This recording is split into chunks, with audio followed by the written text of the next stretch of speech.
So our speaker for tonight is Jeremy. Are you still a state representative?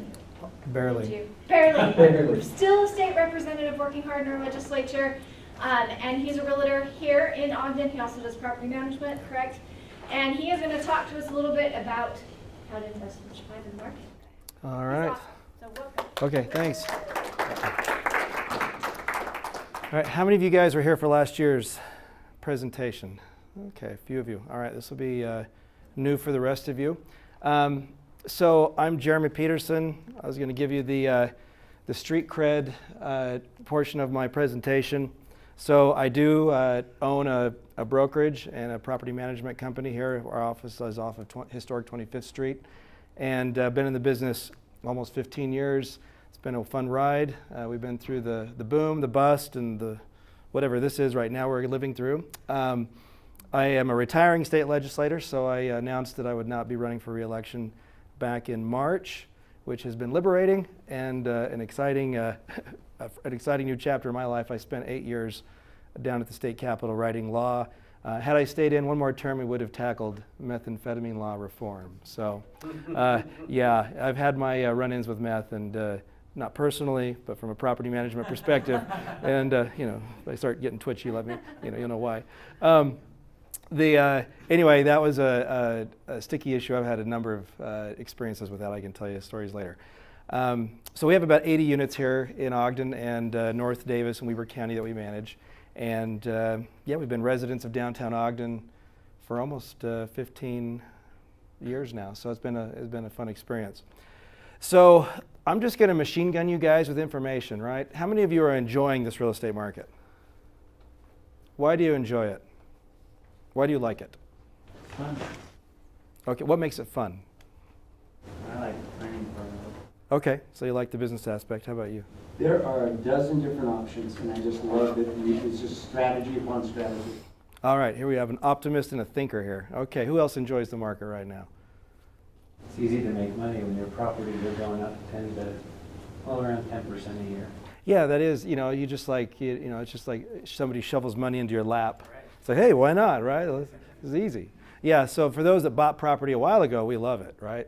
Those of us that are trying to buy property right now, maybe it's a little different of a deal. So I pulled the MLS is like the encyclopedia of all the real estate transactions going on in the market. I mean, 98% of your real estate transactions are going to occur through a realtor, and so we track those in the MLS system.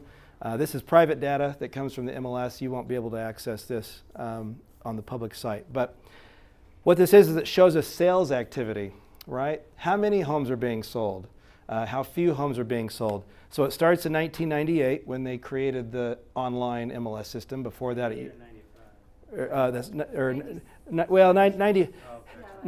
95 there's a transition. 95 to 97 was kind of a transition between the old phone book style listings and the computer version. So the data gets a little bit better as we get later in the years. But you can obviously see a steady incline and then a bubble, right? A big crest. That was the bubble we all lived through. And then the collapse of sales, and a very disorderly collapse there in the middle. And then this little spot here, you might recall, was remember the income tax credit you'd get, or the tax break you'd get for buying a house in 2009 when Congress passed those things. This was the head fake there, these little spikes, everybody rushing in to get a home so they could get that tax credit, and then things continue to drop. And since things bottomed out in 2012, it's just been a steady ride up. And it appears now that we are hitting a crest, right? So we're kind of in the middle of a transition here with the market. Okay, how long does it take to sell a home? What's the price? What's the price? That's a good question. That's a good question. In Weber County, this is how long it takes to sell a home. Right now it takes 8 days to sell a home on average. A couple months ago, it was 6 days. Like, I mean, you can't go negative, right? I mean, you go to zero. Obviously, these are records, right? I mean, as long as the MLS has been, the online MLS has been around. I mean, there are no data points this low ever in the, Yeah, it'd be great. But just FYI, this is going to be a highly produced video, so all these slides will be on a video with video quality, and I've got a little a fancy high-tech microphone here, so you'll have good audio quality.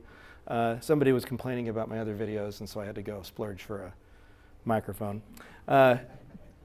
Anyway, so this shows us that, I mean, we are down here in the bottoms of times sold. The only other direction that this can go is up, right? So, so here's where we're at. Okay, house prices. This is the median house price. I call it an index. What I did was I took the median price per square foot sold in Weber County, multiplied that by a 2,000 square foot house, and came up with a price point, right? So that's a kind of a good, nominal measure, right? So you look at that over time. We have and if this chart could go back even further, and I've got federal data that shows that this part of the chart, went down because in the 90s, from like 91 to 99, there was a major correction in Utah house prices because they were depressed. And so there was a big run up to 90, the early portions of our chart here. Things plateaued out during the dot-com bust. We all remember that, the dot-com bust. House prices in Utah just stagnated for years. Like they just kind of didn't go anywhere, barely tracking with inflation. And you see that there in this. Then we have the bubble, right? The big run up, the big collapse, and then we have this parabolic run up in house prices. Questions about this? This is a roller coaster right here, right? Okay, so we inflation adjust this, right? If you want to find out, so I'm a data hound, right? Like I'm a nerd. Like I love crunching the numbers. So if you want to get to the truth of what's behind the marketplace, if you want to sit there and say, okay, is it a buyer's market or a seller's market? Inflation adjusted numbers give you the real scoop, right? So we go back to here and we say, okay, yeah, things were running up. Well, during this flat period, in real terms, house prices were going lower, right? Inflation was going up, but house prices weren't. So in real dollars, your value was going down. And you could feel that. You could see that in the number of foreclosures and short sales, and you could sense that in the marketplace during that time. Then we have the bubble again, and a major overcorrection. Like that bottom took real house prices all the way back to like the mid-90s, right? I mean, that's like you lost 20 years of value during that trough, which was a nightmare scenario. I mean, you can still see my ribs from the recession, right? I mean, I'm a realtor, right, trying to sell houses, and you can still see that. So I'll tell you, any realtors in here? Any other realtors? Okay, yeah. So if you were here during the Great Recession, you know that not only were house prices cut in half, but they were all bank owned, and the banks were only offering you 2/3 of the normal commission. So you're getting paid 1/3 of your normal income for the same amount of work transacting. So it's where you. On a house, it's half the price. Well, on a house that's half the price, you're getting paid 2/3 the commission on a house that's half the price. And when you live off commission, you basically slaughter your pets and eat them for dinner, to get by. So, we boiled our shoes to make soup and other things. Okay, so don't worry, opportunity may be arriving soon, right? In my opinion, these charts are extreme. They're showing the market in new territory, and things are changing. So, and I should rewind here for just a second and say, I've been calling a top in the market for like 4 years, right? so like, I'm like the prophet of doom over here. First I was like, okay, it's gonna be the 2007 price point peak, right? And we just blew right through that. I'm like, oh, well, what's the invisible wall in the market? It's gotta be inflation adjusted house prices. We blew right through that. I'm like, okay, well, where is that wall, right? There's gotta be some natural point that the market will just not function beyond, right? And so this is my best attempt to discover what that is. And what it is inflation adjusted mortgage payments in Weber County, right? Because most people buy a house, they don't look at what the sticker cost is, they look at what their monthly payment is. Here's how much money I make, here's how much money I can spend on a house, a car, XYZ, all this other stuff. So they buy payments, they don't buy houses. So if we look at payments, this is where we're at now. You can see the tops of the market. And this chart actually is quite nice, right? I mean, it follows a nice little pattern. You see the dot-com bubble over here on the left. You see the housing bubble in the middle. And then here we are chugging along quite nicely to what is probably another peak. So I did a YouTube video on this where I spent about 10 minutes discussing this particular topic. And my prognostication is that by December, we will probably reach the peak where we were in previous cycles. Now, what we do beyond that, it could be new territory. I'm not going to make any more claims, right? But interest rates are rising, which pushes this chart up. House prices are rising in tandem at the same time, right? So it just gets that much more expensive to buy a home. And so this would be your buyer's market, seller's market chart, right? The top's the seller's market, the bottom, the troughs are buyer's markets. And there you go. So at some point, the pendulum will shift and it'll start swinging down again. And that could happen in a couple different ways. One is interest rates go down. I don't know about that. Maybe. If interest rates go up a lot, it will train wreck a lot of things. So they might like moderate. Yeah, I can get into a whole economic discussion about interest rates. House prices, depending on supply and demand, may moderate. We'll see. Demand on housing is based on jobs. If you have jobs, you have demand for housing. If you don't have jobs, you do not have demand for housing. And then inflation. Right? We could just have the government turn on the spigot and pour money out into the market, and inflation could go, way up. And if that train wrecks a lot of other things too, like jobs and interest rates, and that could anyway. If inflation occurs, then it starts to become more of a buyer's market, which is kind of weird. Even though house prices might be rising, their real value actually declines during inflation. So, do you think the tax laws with the lowering of the mortgage interest deduction is a factor? Well, that's like giving your kids sugar. Sure, they'll have a little bit more energy for a little bit while, but then they're going to you equalize and get back to your normal. That's not a long-term solution. Yeah, I mean the impact. It's the changes, the transitory changes that shift markets. Right. Then the market hits equilibrium and it's just status quo. So if the tax law were to change again in another direction, you'd see a pretty quick correction. Like going back to that chart showing the tax credits for the house buying, all of a sudden we saw a volume spike just for that little period because it was a temporary deal. If there was a permanent policy, then you would have just seen a leveling off and whatnot. So policy changes, the shift occurs fairly quickly right after the policy is announced. But tax policy with housing is a whole separate thing. I actually don't like the mortgage interest tax deduction because I think it encourages people to spend more on a home than they really need to.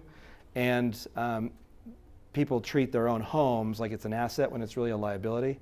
If you follow Robert Kiyosaki's mindset that a house is really, it's a utility asset, but it's not feeding you, it's just providing use, right? So if it's ginormous, if you've got two, the east and the west wing and 30 bathrooms, I guess that's your wealth, but it doesn't pay the bills unless you Airbnb it out, right? And then make that work. If you'll address this later, just don't answer it now. But are you seeing new starts starting to increase in volume here in Weber County as a result of the low inventory numbers? And do you think builders have any ability to keep up with the lack of inventory? Well, I'll answer that now. The answer is kind of and no. So I'm friends with the owner of Castle Creek Homes and Destination Homes. Both of them are in the legislature. So, and I talked to them about their business plans and what they're doing, and they're just holding back because they see they all almost died in the last recession. I mean, they came near. It was a near-death experience for them, and so they didn't want to go through that again. I mean, how many builders did we know that went out of business during that time? So they recognized that.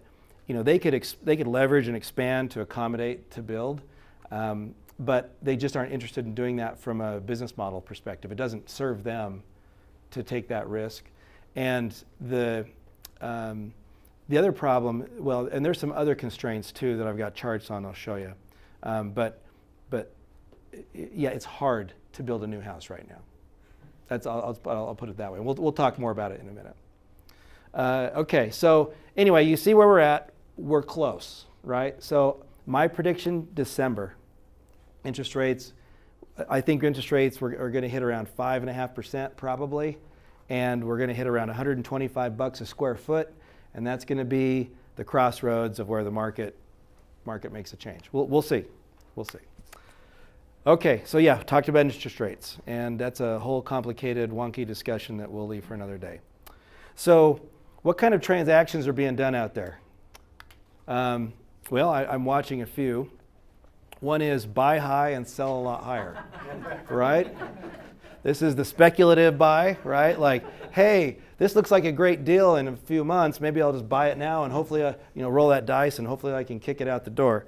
So this is an example of a property in Ogden. In March, it was listed for $475. It didn't sell. It expired on the market. It sold to another real estate investor who now has it listed for $600,000, right? Okay, all right. Maybe that'll work, maybe that won't. This particular seller has several properties on the MLS that have been there a while, and he just purchased all of them this year in this sort of mode of flipping. So if the market continues doing what it's doing on that parabolic rise, maybe by the end of the year we'll hit that point and somebody will buy it. Maybe not. We'll see. There's the Orphan property debt cram down equity injection. That's a good business model. All right, Joe, this is for you. So here's a property we just transacted on. This was an unfinanceable duplex, right? Had roof problems. So an appraiser's going to be like, no, we're not going to get a loan on that. So we did seller financing. The sell price was $140,000. The post fix-up value right now is $180,000. So there's about $40K of equity, right? But it's going to require about $40K in repairs. So any money you put into it becomes an equity bank, right? The rents are $1,475. We did a 10% down, a 20-year note, right? So it's not a 30-year, it's a 20-year note, and we did 7.35 at $1,000 a month.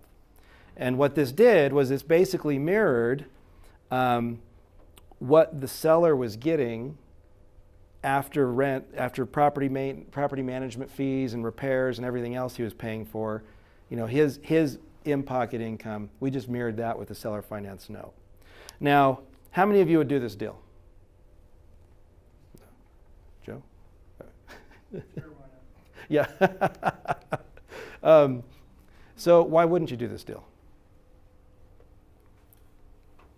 Well, you can't tell me you're not going to do it and then not tell me why. I mean, come on. So why would somebody do this? So you get to own a property, right? You just acquired property, right? You acquired property and you've got an equity bank now, right? Because you're amortizing it on an aggressive basis. So the rents are basically paying for, paying the mortgage. It's not a great cash flower for sure. If you decide, you could just continue doing what you're doing with it right now and not put any money in it and, have that equity growing for you. Only if you're willing to sit on it for 10 years past the next recession. Well, that's right. That's right. If you are a short-term investor, maybe this probably isn't a good idea for you, right? But if you're thinking long-term, like, hey, maybe I'm going to send my kids to college or something, then this actually may be a great deal, because what are rents going to be in 10 years? Are they going to be higher? Yep. Probably, right? So this gets your there's the camel nose under the tent sort of analogy. Have you ever heard of this? When the camel sticks his nose under the tent, don't let it stick its nose under the tent, because the whole camel will come in to your tent if you let it stick its nose in. This gets the nose under the tent so that in 10 years, you've got substantial equity and you've got a toehold. Is this like a screaming bargain where everyone's jumping up and down saying, hey, I want to buy this? Not at all. You want to get your money in there and you want to get it out as quick as possible. And besides that, it's an ugly building. It's an Art Deco building built in the 20s. I happen to like it. It needs a little bit of curb appeal, but I like it. So, from a long-term perspective, if you're a long-term investor, which the investors that purchase this are, then yeah, this works. It just you plug it in the portfolio and make it go. So.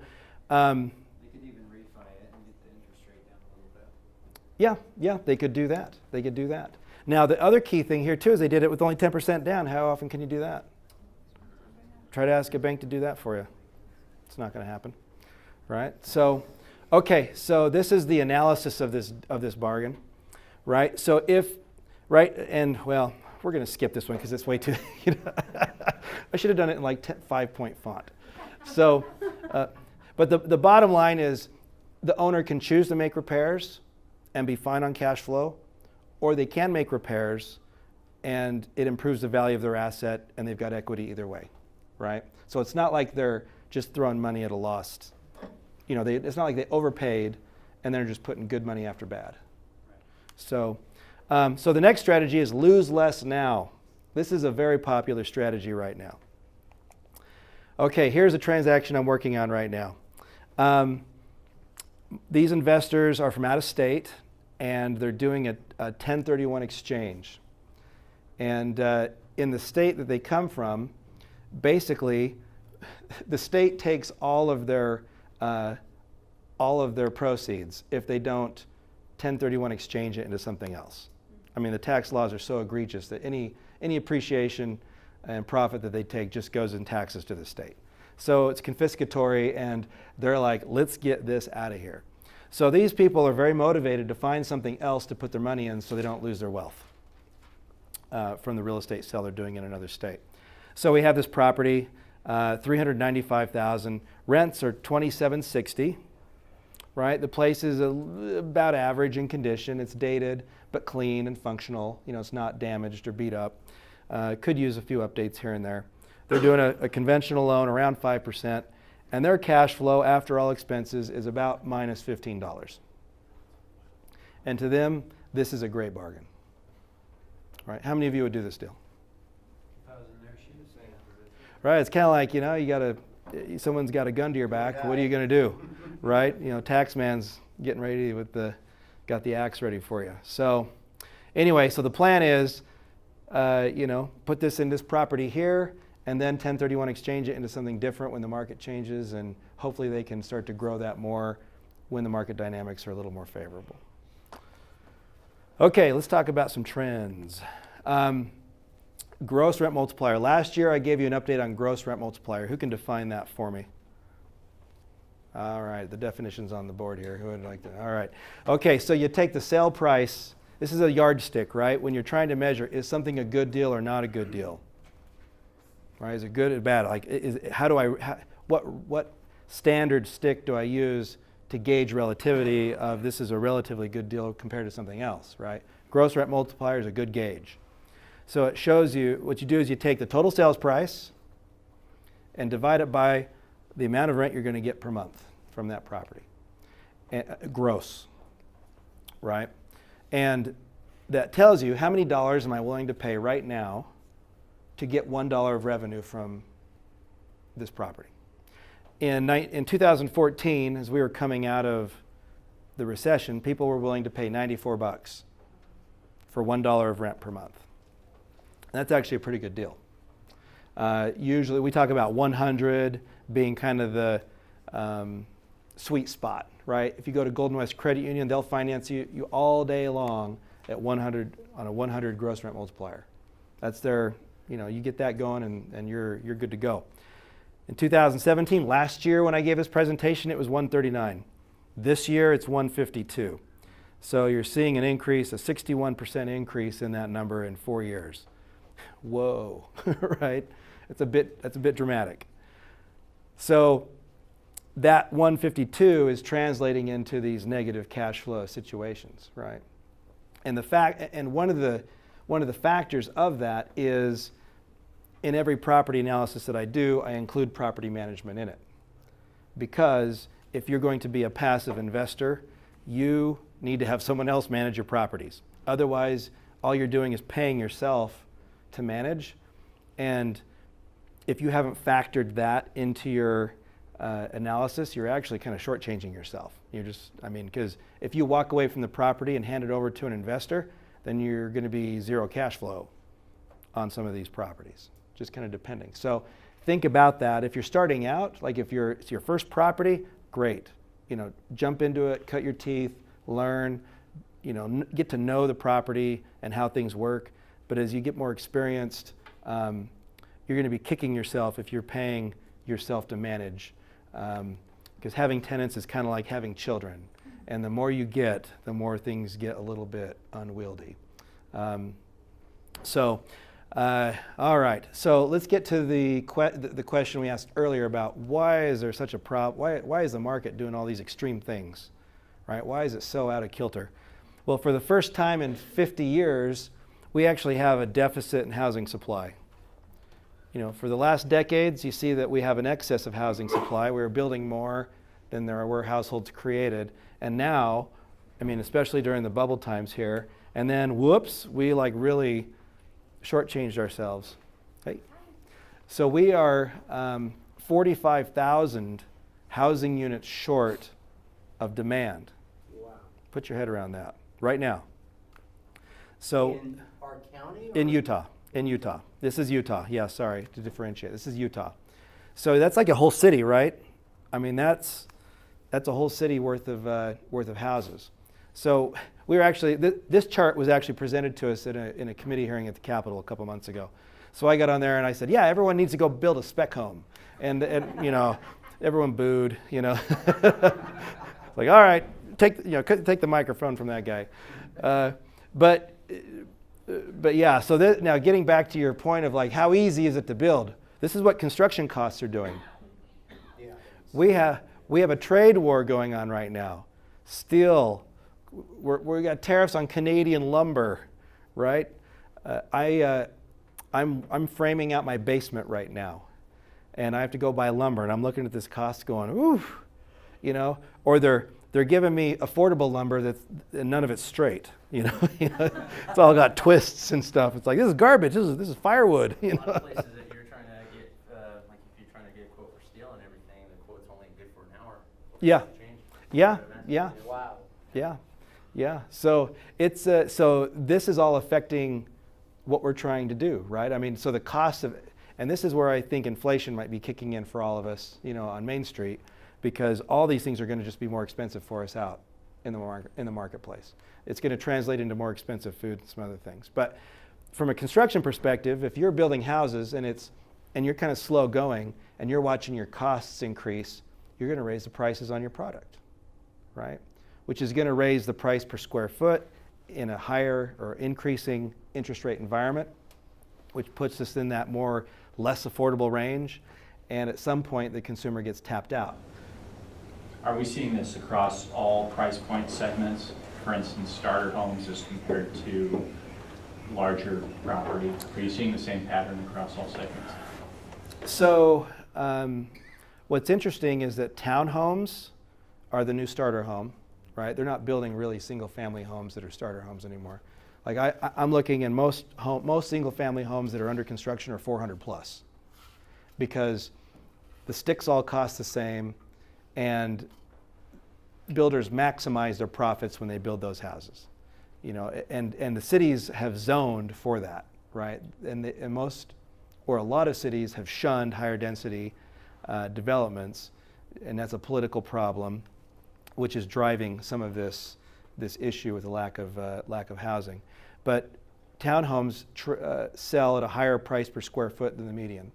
So right now, Weber County is around 123, and townhomes are selling for about 145, 150 per square foot.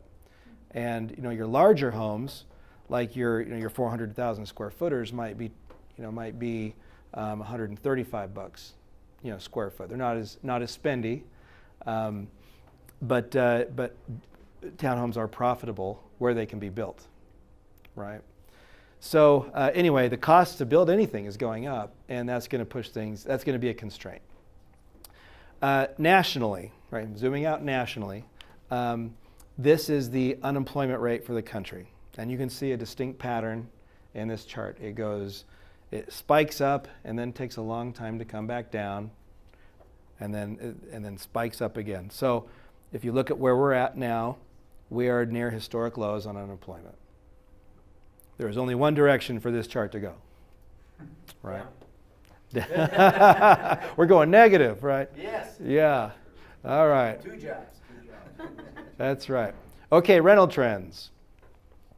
Weber County rental vacancy rate. This goes back to 2005. You can see the bubble. The vacancy went down. It spiked upwards as everyone transitioned from being a foreclosed homeowner into a renter.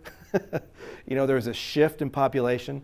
I remember my tenant quality actually went up. I had a ton of people who had great jobs, good incomes, clean living, and they had lost their home, so their credit was totally trashed.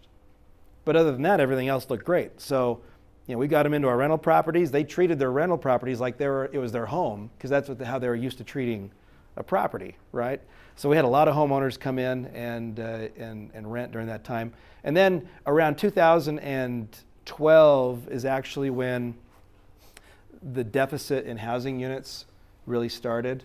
Actually, it was 2010 is when it started, but it really started to accelerate in 2012. So you can see the precipitous reduction in vacancy. So we're at 2.5% vacancy rate, right? So I put a rental property out there for rent, and right now we are seeing rents increase significantly just because of the competition. Like, I'm taking 1-bedroom units that have historically been, in a less desirable location, cramped space, no parking kind of a thing, and that we were hanging around $425, and we'd been hanging around there for a long time on rents. And suddenly now that's a $500 unit. And I've got high quality tenants, bidding for this property. And I'm like, whoa, okay. We got to adjust our paradigm here. And I'm seeing that a lot this year. The rents are kind of slingshotting up. That's helpful because that helps our gross rent multiplier come down, right, and get back into equilibrium. But the problem with rents moving upwards is that you have to wait for a lease to expire in order to do it. And so a lot of landlords right now, they don't want to do it if they're selling because they're afraid to have vacancy.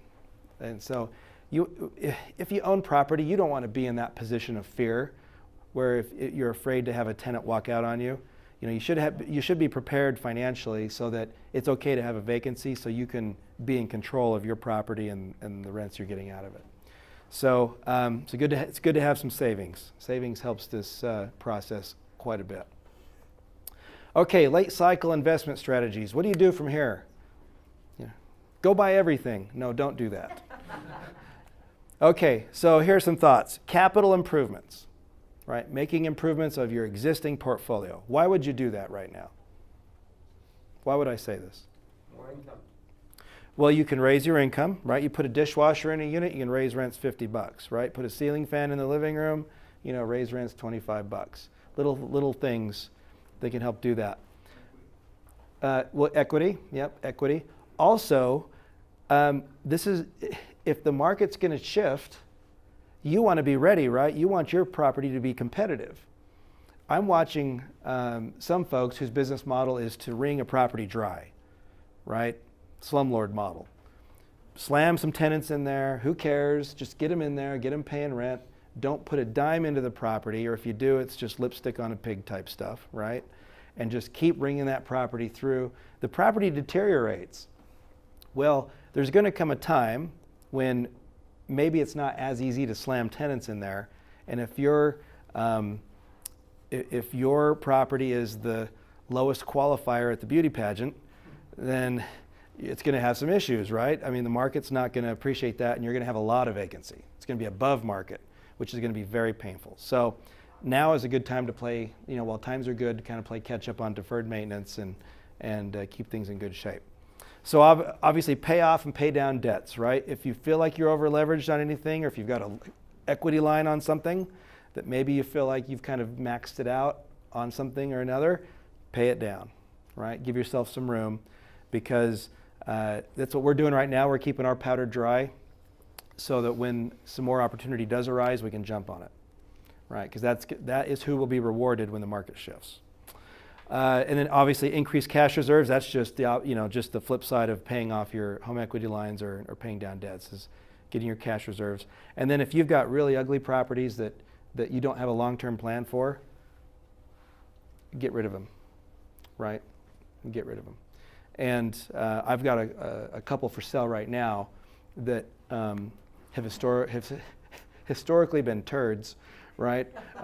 But we've been able to manage them in a good way through this time. But my clients realize that, hey, we're going to go through another cycle shift, and so they're just going to let someone else work with those properties. Now, if we continue to manage them, I'm sure they'll be just fine. But in their eyes, they've been through a rough ride with this property, as we've improved it. So Another advantage of capital improvements is you get better tenants. well, that's true. Yeah. Yep. You can. Well, if you're competing for, if you want a good management experience, right? You want your property to be good. There's a direct correlation between property quality and tenant quality. And if you've got a really bad property, you're going to have a wild ride managing a place. The property I'm referring to that we're selling, when we took it over 3 years ago to manage, I was told by the owner that it had a roof problem. And I wasn't quite sure of the scope of the problem, but we took it over, we posted notices that, hey, tenants, give us a call, let us know if you need repairs or whatever, just our regular service stuff. And we got a flood of phone calls. Our roof is caving in, our ceiling is dripping water. And I'm like, well, sometimes tenants exaggerate, right? You'll get a phone call and it's like, oh, we've got a leak, and there are little P-traps dripping every once in a while. You're like, oh, okay, we'll fix that.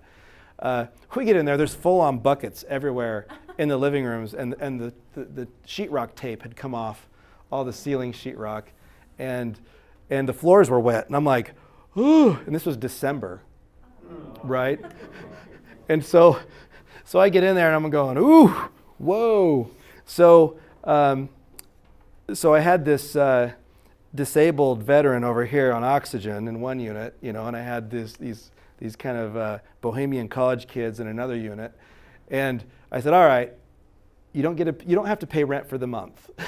We're gonna just hang tight, we're gonna fix this. So like the first week in January, I was able to get a roofing company over there to replace the roof. And this was one of those flat roofs, and they had to roll on the vinyl, and anyway, the funny part was there's a ridge on the roof, and this was that terrible winter we had like 2 years ago. And when you do a roof, your steep ridge is supposed to overlap over top of your flat ridge, right, or your flat part of the roof. Well, when they're putting the roof on, they hadn't had time to finish all the tucking of the edges, and one of the guys left the flat edge on top of the slope. And so we had one last rainstorm that just, and it made a giant mess, and we had to replace some sheetrock with that one. But they fixed it, and then it's been fine ever since. All right, questions and answers. So I talk to a lot of people and they're like, oh, we're good. The supply or the demand is so high that we got another 10 years. I've had people tell me that. If we went 10 years, that would be like historic, right? So I think, so looking ahead on what's happening, the economy, in my opinion, has been operating on borrowed time, right? Like, we were scheduled to go into like a mild recession in 2014. But what's happened is you have, all this rotates around central banks around the world, right? The Federal Reserve, the European Central Bank, the Chinese Central Bank. What happens is they, in coordination, have basically created money that gets handed to the banks, which then make loans and have kept a credit bubble going, essentially. If you look at debt, we have a record amount of debt in the world right now. And most of it, it's not mortgages like it was last time, but it's government debt, student loans, auto loans, corporate debt. Corporate debt is huge. So the next correction isn't going to be a housing wipeout, right? It's going to be a blowout somewhere else, probably in the corporate sector, I think, because everyone's up to their nostrils in debt. And all it takes is interest rates to go up just a little bit, and the first guy whose nostrils go under, is doing a bankruptcy, right? Doing a Chapter 11 restructure of their company. If he does that, he defaults on his bonds, and interest rates go up a little bit more. And the next guy, who's just a little bit better off, but still too close to the line, gets caught in that. And so you start to have a what we call a vicious cycle, right? As the interest rates increase to compensate for default risk that keeps occurring because interest rates are decreasing or increasing and causing defaults. And so it's a self-fulfilling thing until finally you reach a point where the companies that are healthy enough avoid those problems. And so, everything all right back there? Yeah. Yeah. Okay. Yeah. If we hear any bottles break, we'll run for cover. There's a back door over there we can escape from. So anyway, I think if I were to look at my crystal ball and say, okay, what's going to happen? There's probably this reminds me of like 2002, where everything was kind of looking good on paper, and then all of a sudden you found out there's some rot behind the scenes, like there's some accounting fraud or some other things. So you might see some companies that have otherwise been doing really great. They may go under or and start this cycle of defaults. And so what happens when corporations restructure? What do? Where do they cut in order to get their bottom line?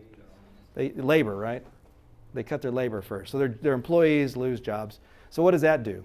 What does that do to housing? Yeah, you get foreclosures, you get houses up for sale, you'll start to see inventories increase. Usually, so if you were to time things, like you look at the wheel that goes around, you've got earnings reports, right? Corporations every quarter report their earnings. If they have a bad quarter and their stock value tanks, then they start to look and say, okay, what can we do? Then they issue pink slips, right? So it usually takes 3 months or so for a company to figure out, okay, yeah, we've got to actually start cutting our workforce. So if the stock market drops, look for pink slips to go out within about 3 months, right? Once the pink slips are issued, watch for your inventory of real estate in that neighborhood of where the employees live to go up, right? And then the pressure on house price increases starts to go down. Now, Utah is unique in that, and you can thank your legislature for this. We have been throwing gasoline on the jobs fire for years, right? We have just incentivized all kinds of jobs creation. So in a sense, we have created this monster market that is just so lopsided, it's insane. And the tax money that we took to entice employers here is now being paid back by homeowners in higher prices. You push one side of the balloon and the other side pops out. That's just how it works. Yeah. Well, that's what I was going to ask you, because you look outside of Utah. I mean, you got New York, California, Colorado, and Utah that are just bizarre on house prices. But when you go into Missouri and Indiana and Ohio, I mean, they're giving houses away. They are. So what's going to keep Utah from the businesses just moving? You say the businesses are going to declare insolvency. They're just going to move to a cheaper state where the labor's cheaper. Well, what has brought them here in the first place is a favorable tax environment, right? They've left other places to come here, and they're still doing that because our tax environment is favorable. And our employee, the stock of your employee base is really good. Like, their wages are fairly low. But if your workforce can't afford a house, the workers aren't going to come. Well, we're reaching that point right now. We're reaching that. We're reaching that point right now. We are up against the wall on that, where we have this housing crisis. Well, I work at Autoleave, and there is not an employee on that factory floor. The 4,200 employees that are on that factory floor, none of them can afford a house. Yeah. So Utah's, and that place is going, that goes all the way up to the chain.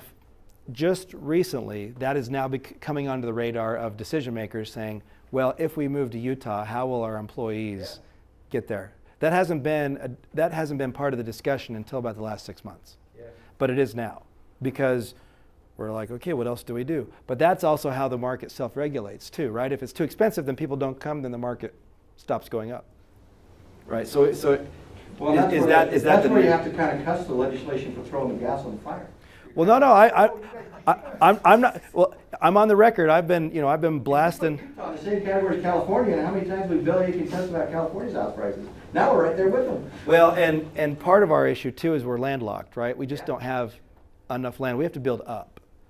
Like if we're well, and if we were to retool our zoning, we need to start building vertical. And most of Utah is used to this sort of agrarian, kind of a small community culture. And the thought of big apartment buildings is like shocking to the senses. Like if you were to talk to somebody in Kaysville about that, they would, you have to pick them up off the floor and, wave some air in their face and resuscitate them. Units, how many of them are houses, how many of them are apartments? So the ones I own? So I own, I only own 7 doors, right? So we manage 80, but I've got 7. I have a single family residence that was the original home of the first county commissioner in Weber County at statehood. It's cool. It's got the original woodwork in there. It's a Victorian, Queen Anne Victorian. I've got a 4-plex that was an arts and crafts. It's an arts and crafts 4-plex built in 1910. It's red brick. It's cool. It's huge. It's like 5,000 square feet. It was originally like a townhome. They had 2 water meters to it, and then it was consolidated into a 4-plex. The bank foreclosed on it back during the Depression and finished the basements out and added 2 apartments in the basement. So you'll see in Ogden, there's a lot of weird plexing that goes on. Like you get a building and suddenly it's a Victorian, it's got 8 apartments in it. How in the world did that happen? And it happened at different times. There was a phase in the 20s and a phase in the 60s and, a phase in the 70s that was really bad. And then I've got a duplex that was a single family home that was plexed out over on 25th block of Madison. And that one I picked up on seller financing. A business friend was going through a business divorce back in the trough of 2010, and he's just like, here, take it. And I'm like, oh, okay, all right, I'll take it. And I took it, and it's been good. It's been a good property. We've treated it right. We made it the best property in the neighborhood until recently, when now it's the dog in the neighborhood because all the houses around it have gentrified. All the plexed out houses have been turned back into single family homes. And so that's actually a thing that's going on in Ogden right now. The city does not want plexed out houses. They want traditional duplexes or traditional 4-plexes. They don't want things that were chopped up into weirdness. And the city, up until recently, had a program and this was actually a program that I got the funding for, but they would offer $20,000 per unit that you reduced from a building. So if you wanted to turn a property back into a home again, they would comp you to do it.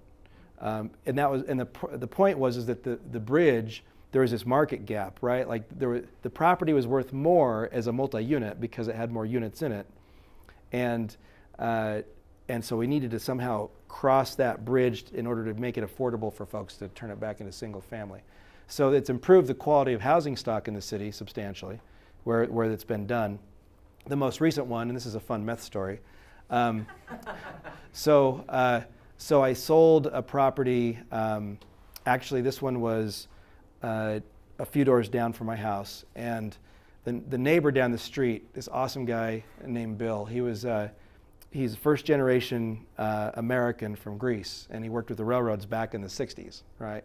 And so he's now in his 80s, and the whole time we've lived in the neighborhood, he's like, hey, come buy this building, and it's 6 one-bedroom apartments in this big, 3,800 square foot arts and crafts house.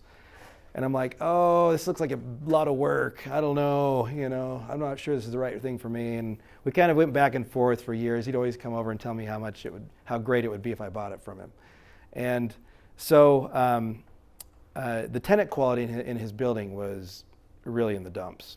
And it was getting to the point where the tenants were taking over the building.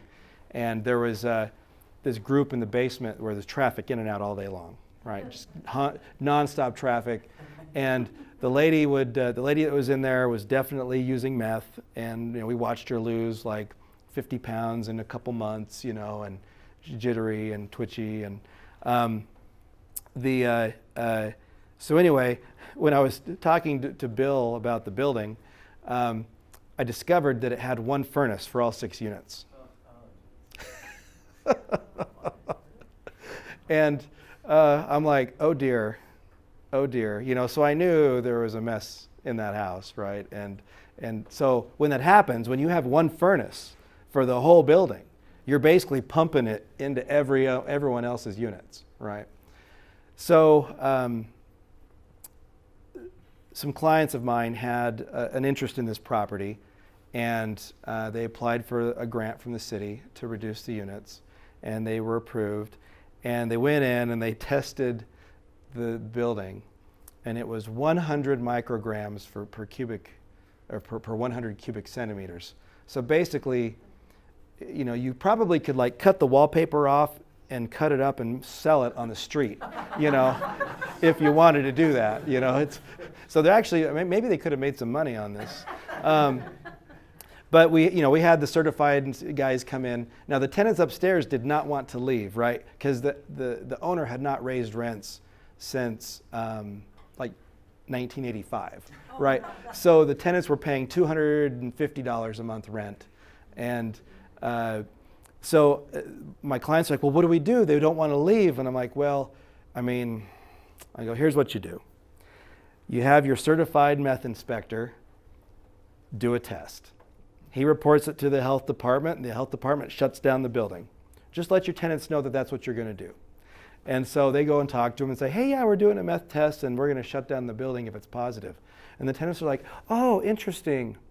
Next morning, they're all gone, you know. They packed up and left. You know, it's like, okay, all right, yeah. And so, but yeah, they totally cleaned the building. You know, they got it cleaned up, and they did a magnificent job restoring it and turning it back into a single family. And we've got a family living in that house now, and the neighborhood's quiet, and you know, everybody, it was a win-win-win for everybody involved. You know, the buyers got a great home, the neighborhood's benefited, the community's benefited, because we don't have to have law enforcement over there all the time. You know, it saves tax dollars. And so other questions? All right, looks like I've exhausted your curiosity. Well, thank you for listening to me tonight. Appreciate your time.